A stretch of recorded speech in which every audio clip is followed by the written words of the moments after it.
De retour sur le plateau de la tranche info, place maintenant à l'échange et au débat. Et comme je vous le disais avant la coupure pub, nous allons vous parler d'un lieu de culture et de business, les deux à la fois. Il est tenu à Pointe-à-Pitre par Vador, qui est trésorier de l'association donc Culture. Bonsoir Vador. Bonsoir, bonsoir. Nous avons le président Willem qui est présent avec nous. Bonsoir Willem. Bonsoir. Et nous avons Céline Bioche qui donc organise des événements comme le Talk and Toast. Bonsoir Céline. Bonsoir.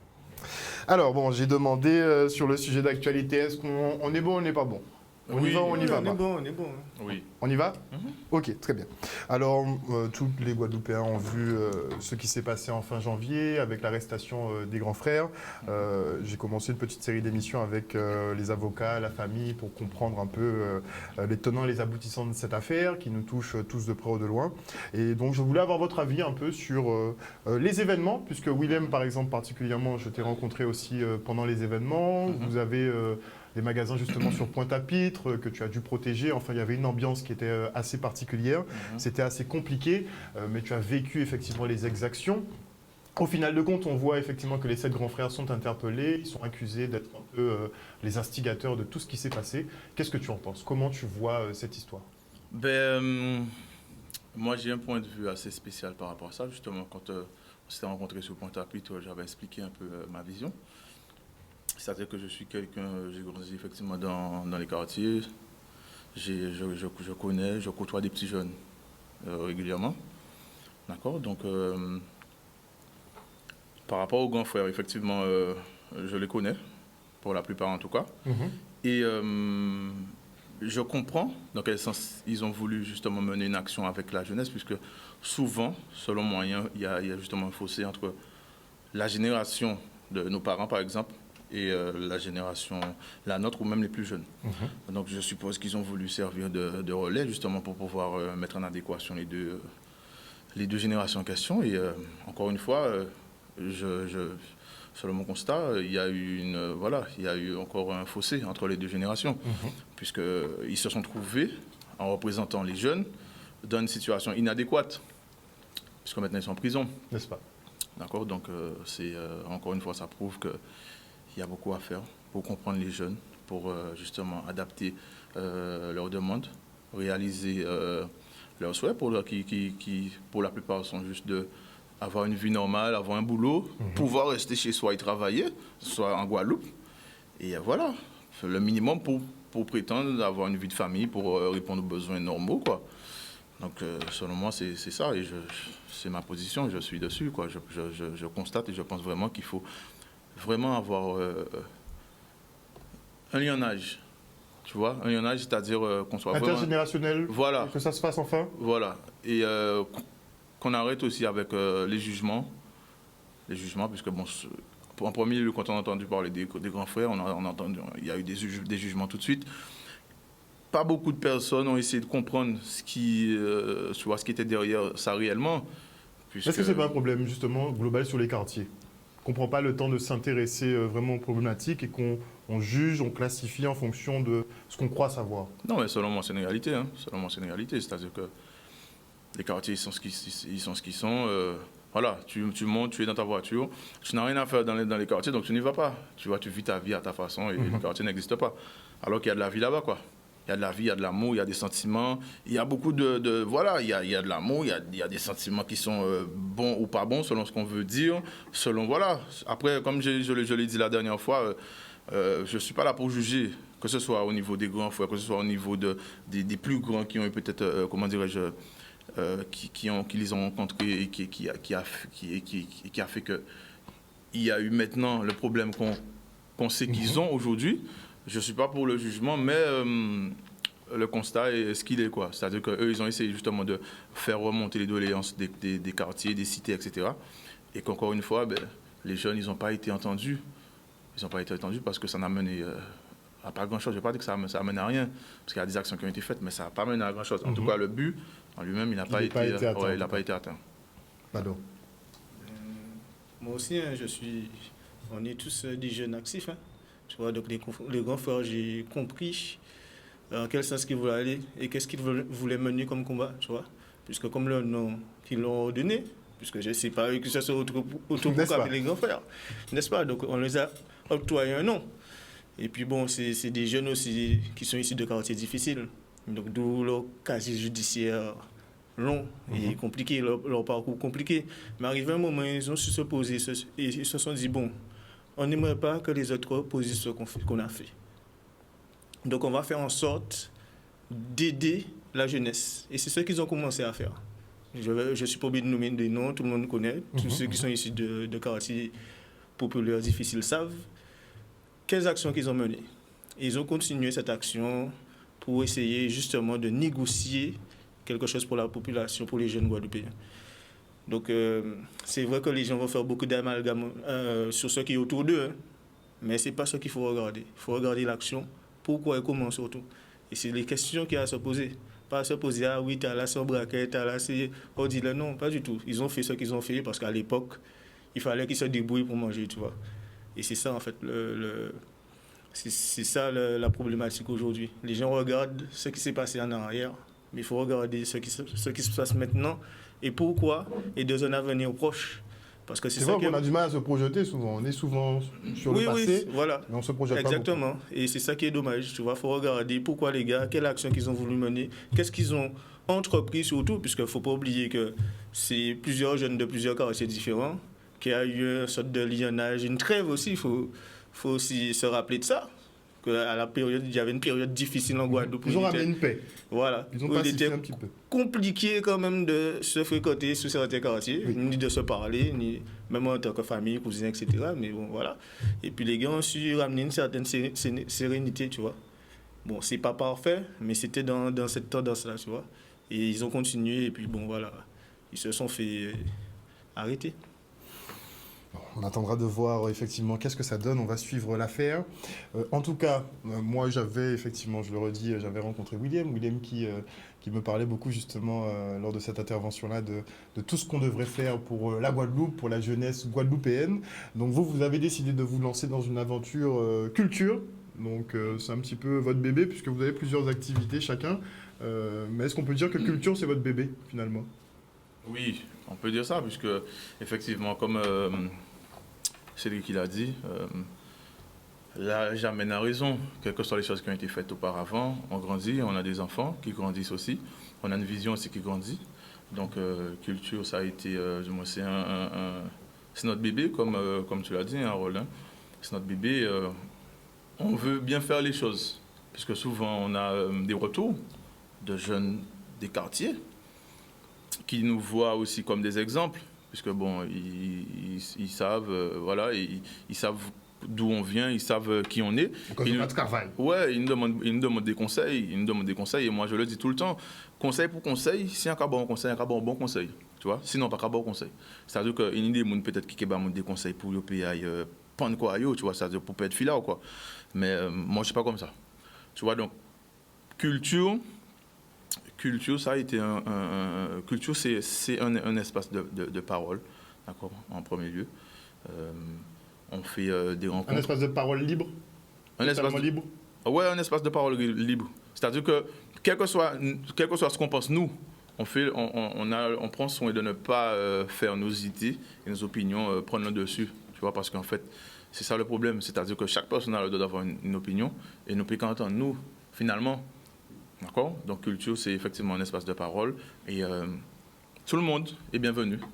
Par contre, on a on a une vision où on a une vision qui est la nôtre, la culture, et qu'on fait en sorte de justement garder, c'est qu'on veut mettre en avant notre histoire, notre culture, la culture des Afro-descendants, Afro-Caribéens, et voilà quoi. Donc la ligne directrice, c'est la culture afro-caribéenne. Voilà, exactement ça. C'est-à-dire qu'on peut parler de tout et de rien. C'est-à-dire qu'on peut parler d'art, on peut parler de politique, on peut parler de sujets sociaux, on peut parler de tout un tas de choses. Mais on prend le soin quand même d'avoir des exemples, si ce sont des faits historiques, des exemples qui nous ressemblent.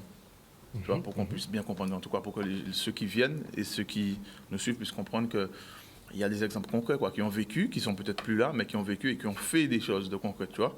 Puisque dans notre histoire, du moins dans ce qu'on apprend souvent quand on va à l'école en tant qu'antillais, on n'apprend pas grand-chose nous concernant. c'est vraiment en grandissant qu'on fait des recherches, qu'on essaie de comprendre des butins, tu vois. Donc, c'est important pour nous de faire ce travail-là. Tu vois, le travail intergénérationnel, puisque souvent, tu sais, au Cani des grands mondes, grands-pères, grands-mères, grands-familles, etc., qui, quand il y a des petites histoires, des petites anecdotes, tu vois. Et bien souvent, des fois, il n'y a pas là encore. Et tu vois, en fait, il n'y a pas eu... De transmission. Il n'y a pas eu la transmission. Tu vois, donc, culture, c'est un lieu... et ça arrive souvent, hein, qu'il y a des gens d'un âge mûr avec des plus jeunes. Et on parle librement, quoi. Tu vois, pas ni pour un problème à niveau là, ça, quoi. Sur l'organisation, justement, des événements. C'est quoi la touche culture? Il nous a dépeint un peu le tableau. Ce serait quoi la touche, vraiment? C'est le collectif. Déjà, penser collectif, c'est quelque chose qui se travaille. Alors, tu parlais de paroles libres. Bon, ça a l'air simple de la bouche de Willem, mais en fait, c'est tout un travail. C'est-à-dire que sur les espaces qu'on organise, donc on en a principalement, on en a 2. On a eu d'autres événements, mais c'est vrai que du coup, sur les Token Toast, qui sont les espaces, c'est un after work. Je prends le temps d'expliquer. Du coup, c'est un after work du jeudi. On se retrouve donc à partir de 18h30 autour d'un verre. Donc c'est comme le... Petit côté convivial. Exactement. Le but, c'est de se retrouver de manière conviviale. Mais en même temps, on a envie quand même de poser des pierres.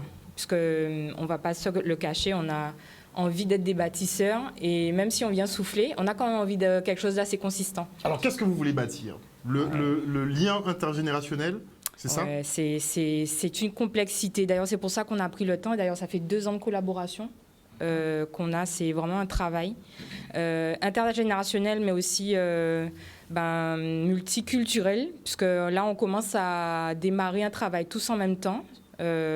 Qui date, je ne saurais pas évaluer le nombre d'années, mais ça fait une petite dizaine d'années quand même qu'on se recentre un peu sur ce qu'on est, d'où on vient, comment nos ancêtres ont vécu, qu'est-ce qu'ils ont à nous apporter, dans quel sens est-ce qu'on peut aller avec ce qu'ils nous amènent, parce qu'on suppose, et on le ressent aussi quand même, que nos ancêtres nous amènent des choses. À travers nos pratiques, nos usages, on a encore des héritages qui sont bien présents. Il y en a qu'on avait parfois oublié, mais qu'on se réapproprie. Les plantes, on a envie de retrouver aussi la façon de manger.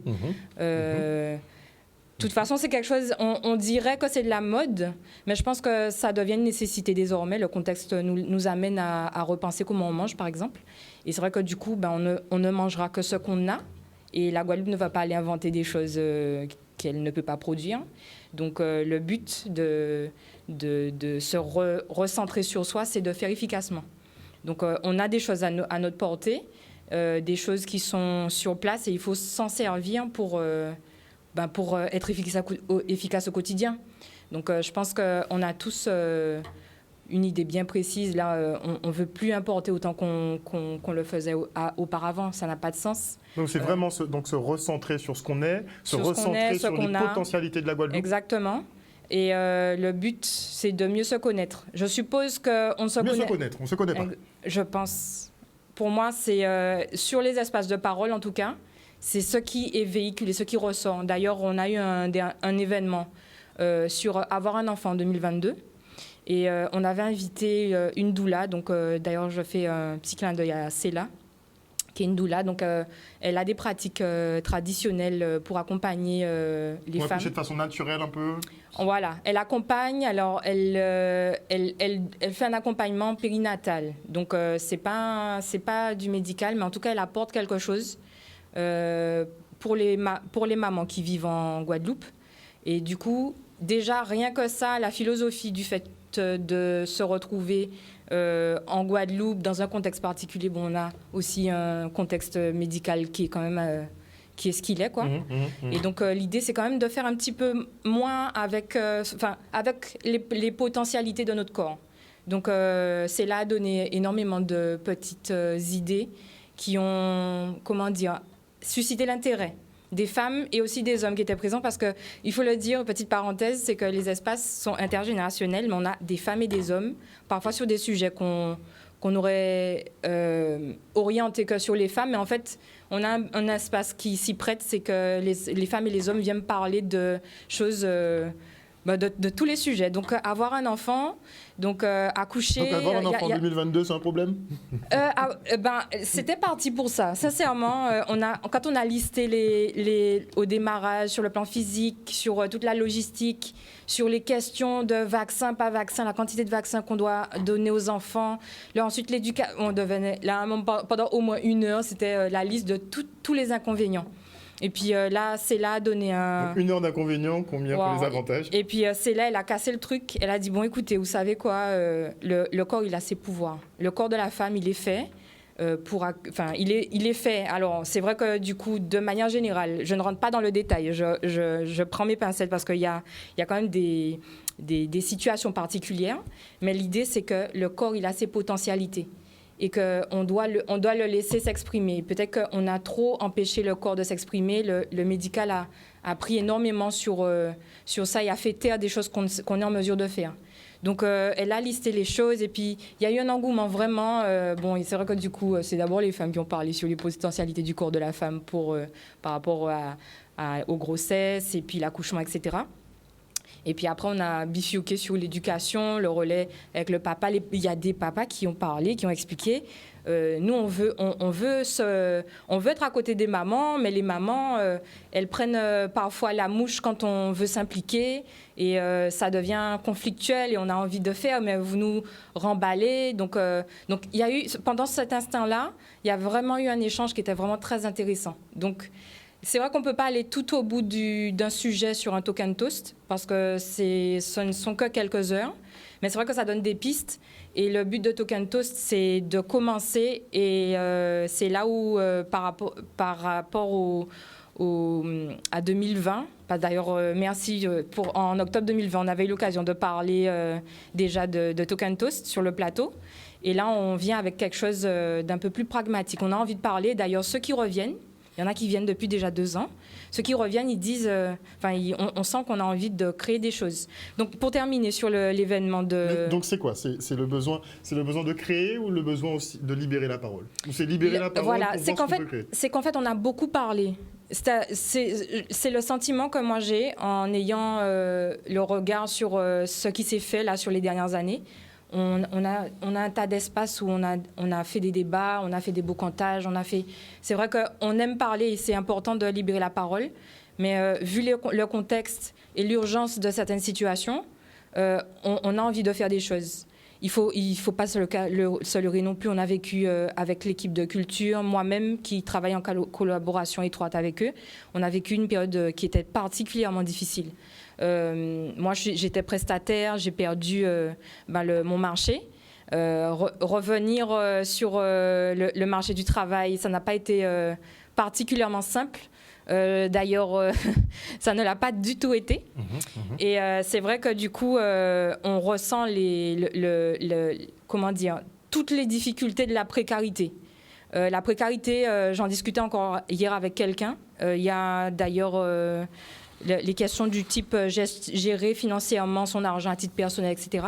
Il y a des sujets comme ça qui sont d'actualité parce qu'il y a des gens qui ont perdu leur emploi, qui perdent espoir, parce qu'ils n'ont plus on ne sait pas comment remplir leur réfrigérateur, on ne sait pas comment remplir leur réservoir d'essence et pourtant il faut continuer d'aller chercher du travail ou pallier, peu importe la situation, mais bon, ce sont des choses, c'est de la redite, je pense que vous comprenez ce que je veux dire.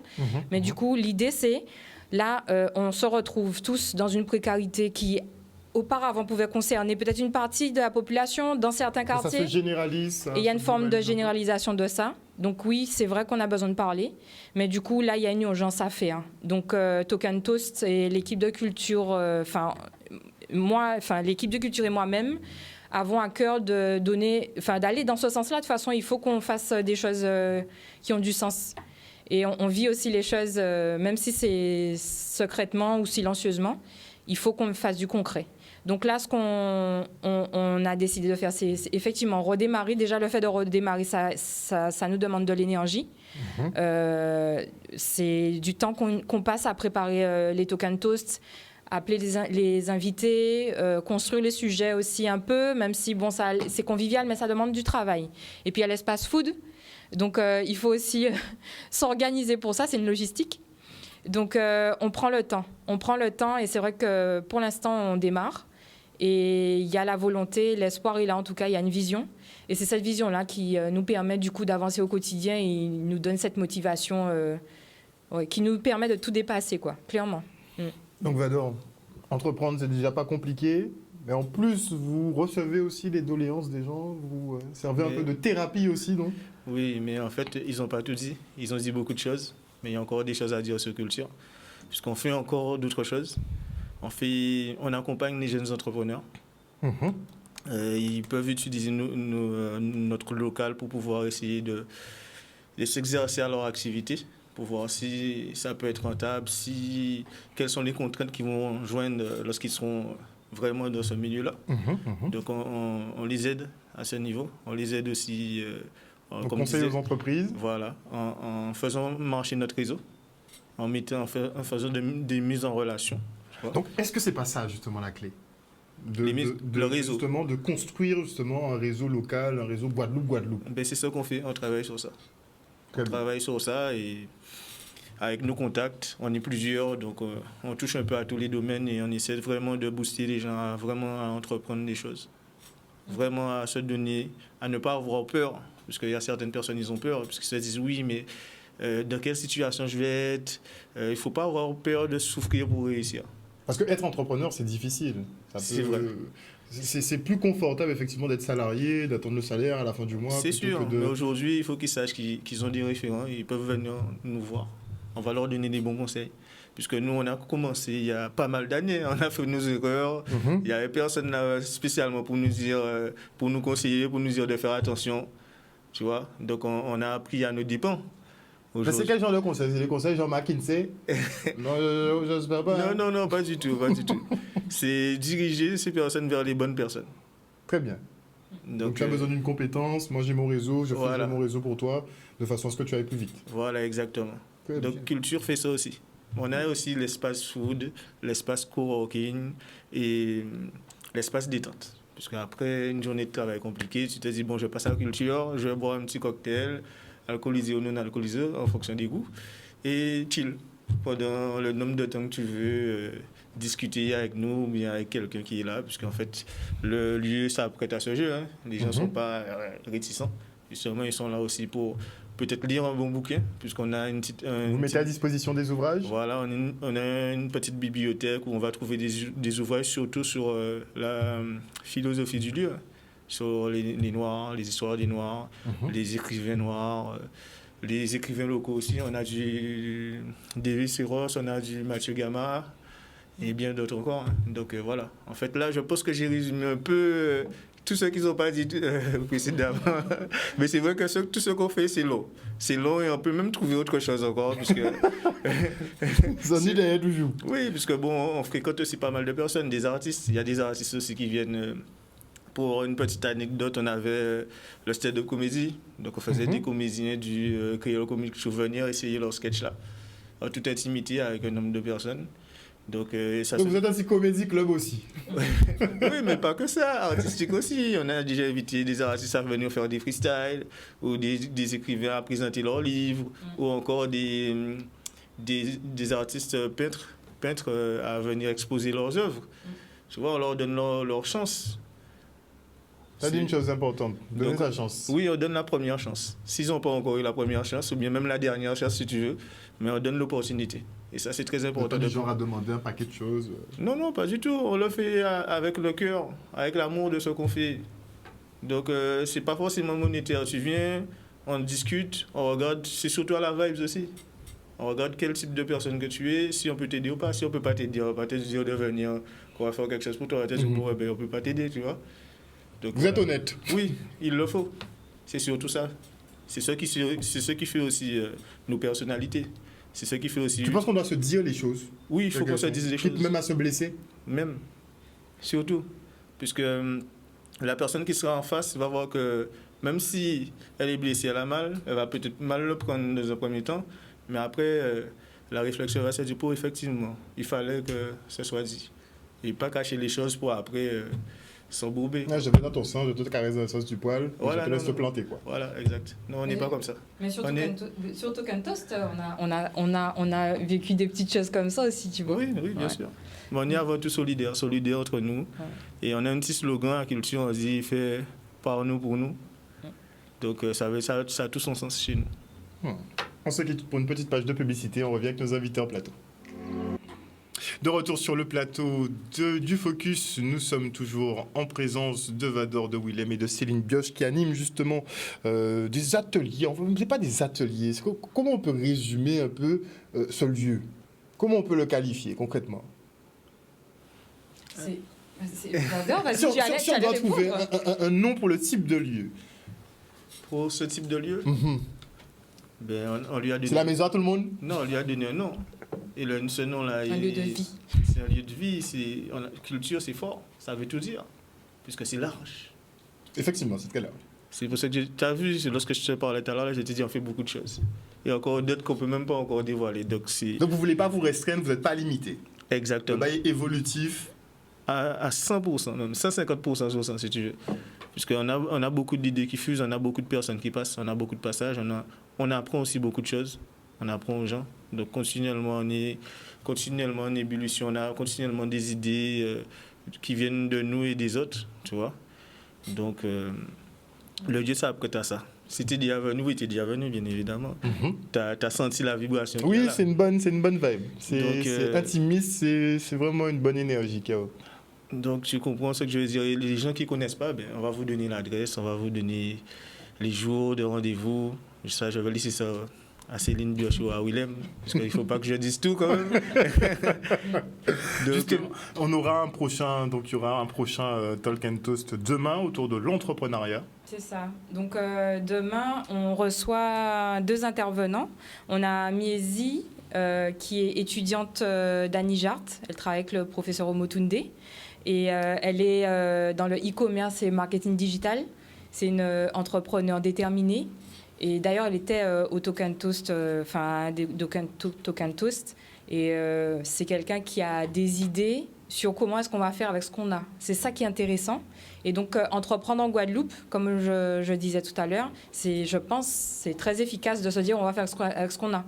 Et est-ce que par exemple, moi je peux venir, par exemple, je participe à un Token Toast, et puis la semaine d'après ou sur le prochain, je me retrouve sur la programmation et je peux venir parler en tant qu'intervenant, oui, bien sûr. Mais on t'invite aussi, hein, tu peux venir. Donc c'est vraiment ouvert à tous. C'est vraiment. Okay. Oui, très bien. Tu es invité en tant que. J'aime pas prendre la parole. J'aime pas trop. Non. Oui. Et donc, en tout cas, oui. Et on a Yannick Jotam, qui est d'Officium Conseil. C'est aussi un entrepreneur déterminé. Lui, il a donc une agence de conseil, un chasseur de tête. Et donc, il aide donc les entreprises à développer leur marque et trouver des talents. Il collabore avec sa sœur, je crois. On a fait un reportage dernièrement sur lui. Voilà, j'ai rencontré sa sœur il n'y a pas très longtemps. Donc, Yannick est vraiment quelqu'un de très dynamique. Vraiment. Et il est aussi de bons conseils. On le rencontre assez régulièrement ces temps-ci. D'ailleurs, il vient sur l'espace aussi. On lui fait un petit clin d'œil aussi, il sera demain. Et il va parler de sa vision. Et donc, ces 2 intervenants vont nous permettre d'avoir un regard sur, j'espère en tout cas, l'ancestralité de la façon dont on a créé. Parce qu'on est quand même entrepreneur depuis longtemps. Nos grands-mères allaient sur le marché, en tout cas la mienne y allait. Elle allait sur le marché, elle cultivait des choses qu'elle allait vendre à Pointe-à-Pitre. Pour moi, j'ai ça un peu dans le sang aussi. Et on a la modernité, les choses qu'on a apprises par nos cours de commerce.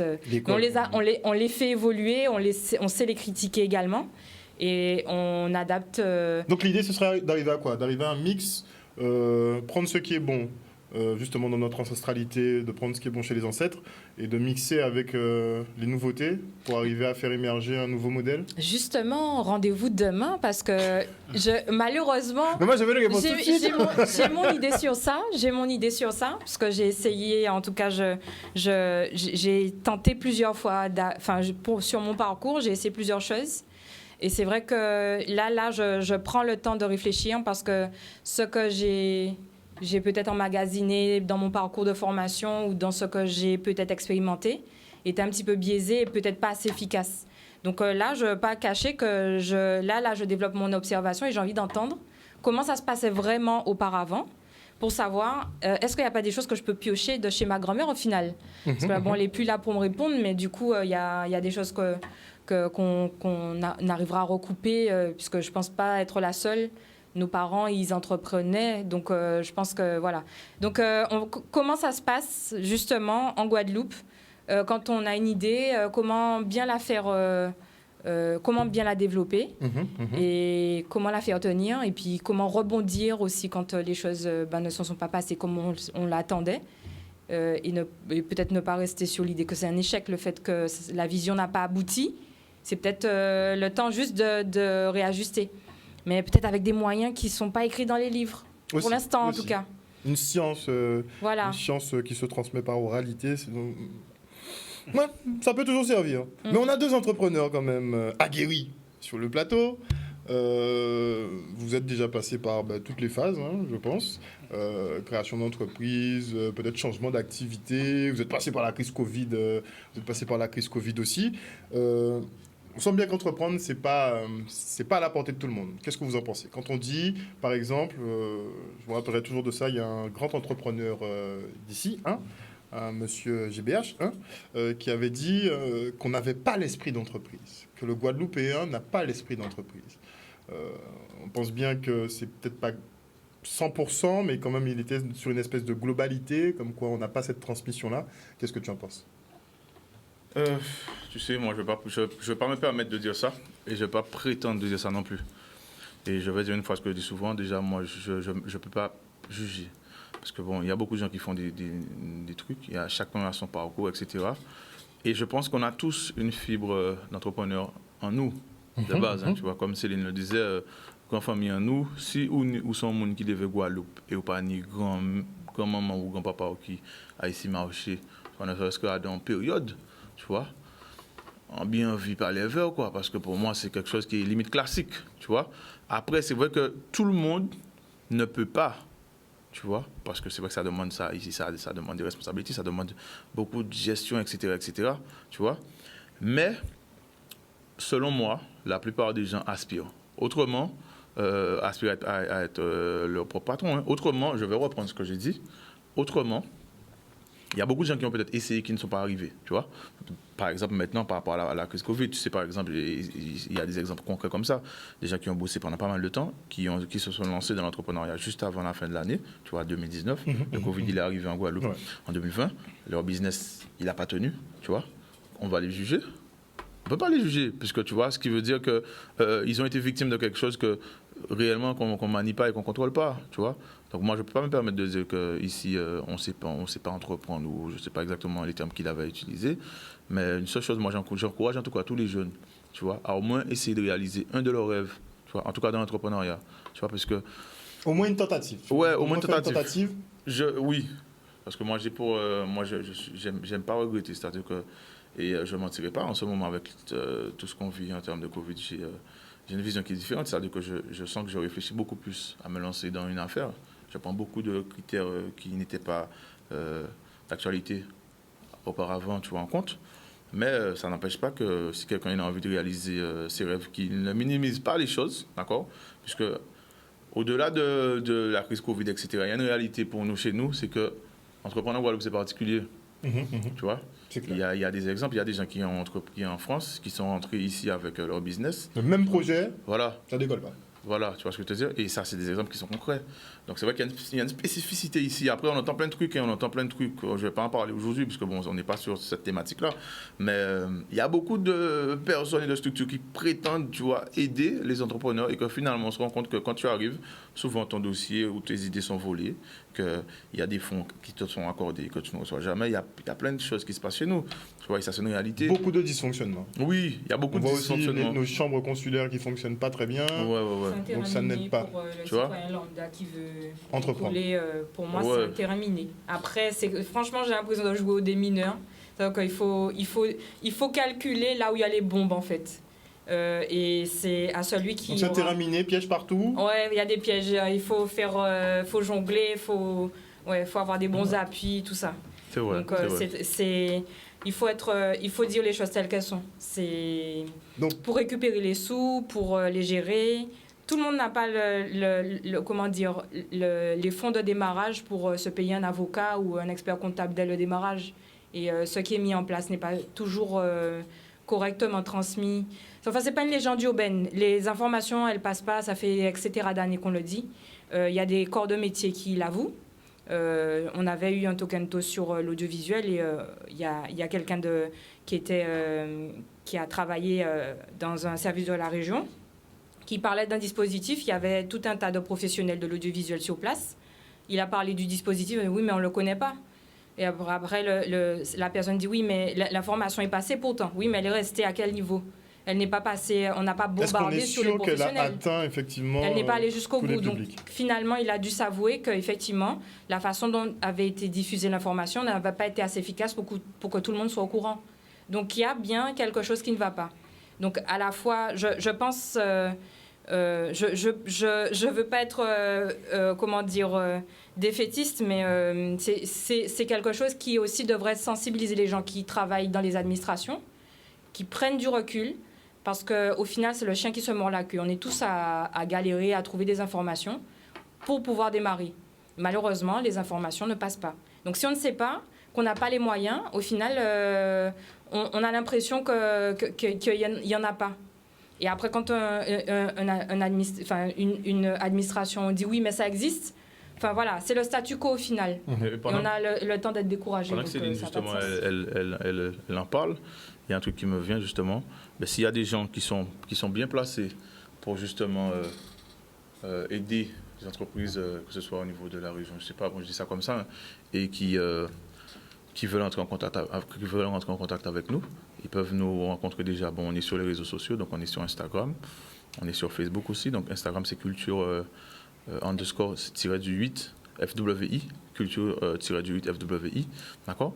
Et parce que réellement, nous, on a une vision qui est très guadeloupéenne. Je dis ça comme ça pour ne pas utiliser un autre mot, et je vais l'expliquer d'ailleurs. C'est-à-dire qu'on a une vision du terrain, on va dire ça comme ça. Il y a pas mal de gens qui viennent nous voir, qui parlent avec nous, jeunes et moins jeunes, hein, entrepreneurs qui nous justement posent des problématiques, etc. Moi, par exemple, durant le nombre d'années que je suis dans l'entrepreneuriat, j'ai vu des jeunes passer près de moi au niveau lycée, me dire qu'ils partent en France et revenir ici, tu vois, avec bien souvent des projets des fois qui sont très ambitieux, tu vois. Mais moi qui connais par exemple la réalité du terrain, je ne vais pas me permettre de leur dire, si le projet, voilà, ça, tu vois, parce que ça ne se fait pas réellement. Parce que bon, tu sais, il peut y avoir 10 personnes qui ont le même projet, qui ont essayé 10 fois, et la 11e personne réellement elle peut pas. réussir, effectivement. Tu vois. Donc, mais il y a des fois, il y a des jeunes qui viennent avec de très bons projets. Et je me dis, à Guadeloupe, tu vois, est-ce qu'ils vont pouvoir vraiment réussir? Et souvent, ce sont des projets qu'on a besoin, tu vois. Mais après, des fois aussi, il y a certaines personnes qui ont de grandes ambitions, tu vois. Qui ont de grandes ambitions, c'est-à-dire qu'ils ont des super projets, mais qu'ils n'ont pas les fonds. Tu vois, après, ces mêmes personnes, des fois, quand elles vont justement là où les fonds sont supposés être, tu vois, et bien après, elles reviennent avec des déceptions. Soit ton projet n'est pas bon, et après, pourquoi vendre notre café? Tu vois, ça, c'est la réalité qu'on a chez nous. Oui. Et il ne faut pas qu'on se leurre sur ça, tu vois. Donc, en tout cas, je le dis encore, s'il y a des structures, il y a des gens qui sont justement dans notre direction, qui veulent réellement aider les jeunes, qui veulent réellement être en contact avec, tu vois, le jeune entrepreneur, tu vois, qu'ils n'hésitent pas à rentrer en contact avec nous. On a le lieu pour ça. Avec un regard humain, parce que là, c'est très important. Là, c'est pas la gestion administrative. Oui, voilà. On passe par des cases, on passe par des étapes, des services. On a affaire à des humains. Quand on échange avec des gens qui ont des projets, ce sont des humains. Ce ne sont pas des numéros. Je crois qu'il y a vraiment une politique sur ça. Peut-être... je sais pas qu'est-ce qu'on doit donner à ces structures-là. Je sais pas quel livre il faut envoyer. On va peut-être leur envoyer, je sais pas, on va choisir. On va peut-être leur offrir à chacun. Chaque fois qu'on fait un dossier, on va envoyer un petit livre. Ouais. Donc, l'humanité pour, s'il vous plaît, messieurs et dames.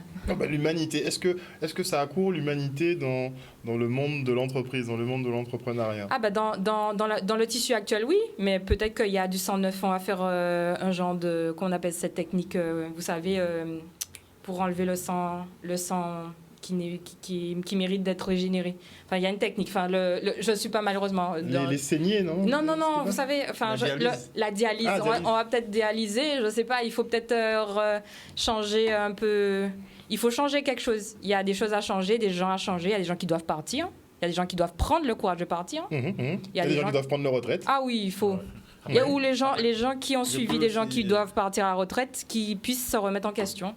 On peut donner aussi une petite piste pour les futurs entrepreneurs, parce que bon, je parle pour moi et Willem, on a commencé avec nos propres fonds. On a bossé dur. Petits moyens. On a travaillé pendant quelques années. On a mis de l'argent à côté.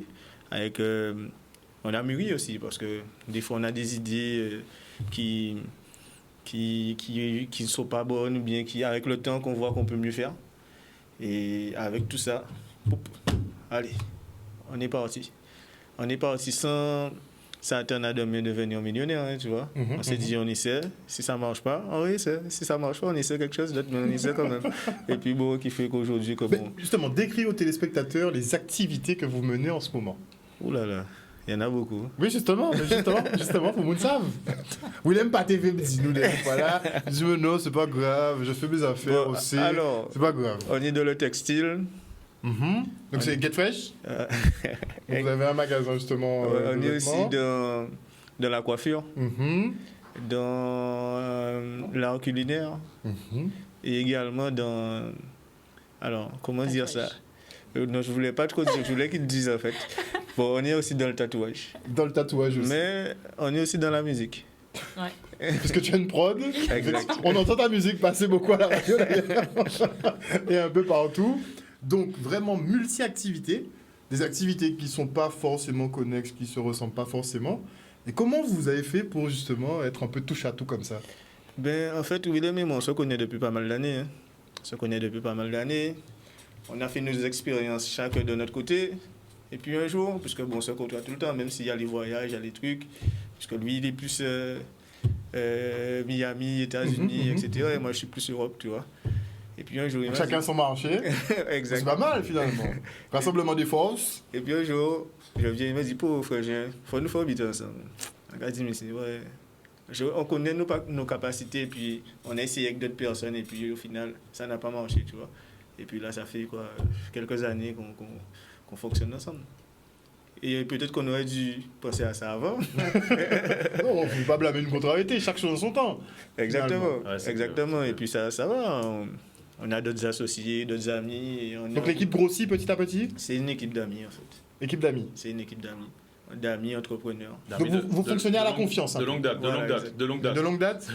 Oui, mais bon. C'est important. On peut avoir des amis de longue date. On fonctionne aussi. J'ai oublié le terme que tu as utilisé. Mais en gros, c'est vrai que ça nous on a déjà monté des business avec des amis justement qui aspiraient, qu'on a justement voulu aider. Voilà, ça s'est bien passé pour certains, ça s'est mal passé pour d'autres. Bon, il y a aussi la situation Covid qui ne joue pas dans la faveur des jeunes entreprises, etc. Mais ça n'empêche pas qu'on soit toujours sur la même longueur d'onde, quoi. C'est-à-dire que j'entends souvent des gens qui disent que ouais, on ne va pas faire un mon encore. Mais justement, il a dit oui, ne peut pas faire confiance, on ne peut pas ouvrir un business, ça n'est pas possible, ou peut arriver. Donc là, vous avez quand même fait le pari, vous l'avez fait à plusieurs reprises, vous avez quand même échoué, vous avez quand même recommencé. Donc en fait... C'est-à-dire que mon frère, tu sais quelque chose, je vais te dire un truc qui est simple, hein, c'est une réalité. Après, bon, c'est peut-être ma réalité, mais déjà, être un businessman, c'est quelque chose. C'est-à-dire que à partir du moment que tu es un businessman, c'est-à-dire que tu investis de l'argent, tu investis des idées ou du temps, tu vois, il faut savoir que tu as deux choix. Ça passe ou ça casse. Tu vois ce que je veux te dire? Ou acheter une voiture, font un accident, il dit faut qu'on voiture. Ou la bicyclette, tu vois ce que je veux dire? Pourquoi il dit par rapport à une voiture, ou la bicyclette? Tu vas acheter une autre voiture, mon frère, tu vas faire un peu plus attention. Tu vois? Donc réellement, c'est ça. C'est-à-dire que tu peux essayer quelque chose avec quelqu'un, et je veux même aller plus loin, tu peux essayer quelque chose avec quelqu'un, ça ne fonctionne pas, tu vois? Et tu réessaies quelque chose avec la même personne, et ça fonctionne. Ouais. Tu vois?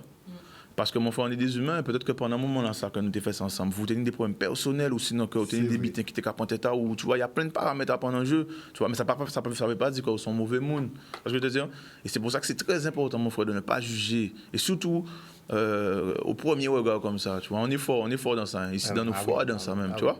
C'est important. Et moi, je le dis souvent parce que, et je vais le répéter encore ce soir, j'ai pas eu de première chance, tu vois. Ça veut dire comme moi, encore une première chance en moi, tu vois. On n'est pas venu t'emmener le truc sur un plateau. Voilà. Tu as dû faire ton plateau. Voilà. Et réellement, pour moi, déjà, c'est quelque chose qui te permet d'avoir la tête, les pieds sur terre, la tête sur les épaules, tu vois, et de rester humble, tu vois. Parce qu'à travers tout ce que je fais, n'importe qui vient parler vers moi, tu vois, on peut parler vers eux. Tu vois ce que je veux dire?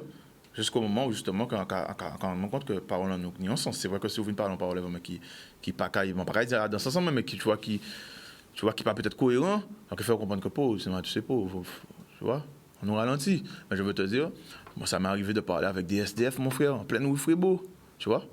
Et bah c'est beau garder comme ça, il faisait beau comprendre pas, mais pourquoi comme ça, tu vois? À quel moment, qui ça fait arriver? Parce que autant un homme, vous faites, tu vois, bébé ou grandi, tu vois ce que je veux te dire? Et chaque monde une histoire, yo. Je vais pas faire ça tout le temps, mais je veux te dire, si un monde vient accoster moi, tu vois, parler avec moi, pas dire, oh, putain, tu vois? Non.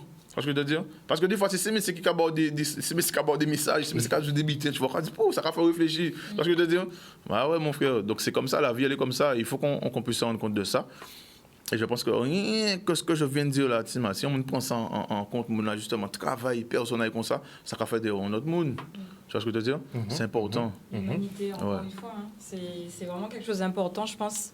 Non pas qu'on ait envie d'être au-dessus de tout le monde, mais c'est vrai qu'on a vraiment décidé de s'organiser et c'est pour ça aussi qu'on arrive à travailler ensemble. Bon, ça a été on va dire un mini-projet qu'on a commencé en 2020.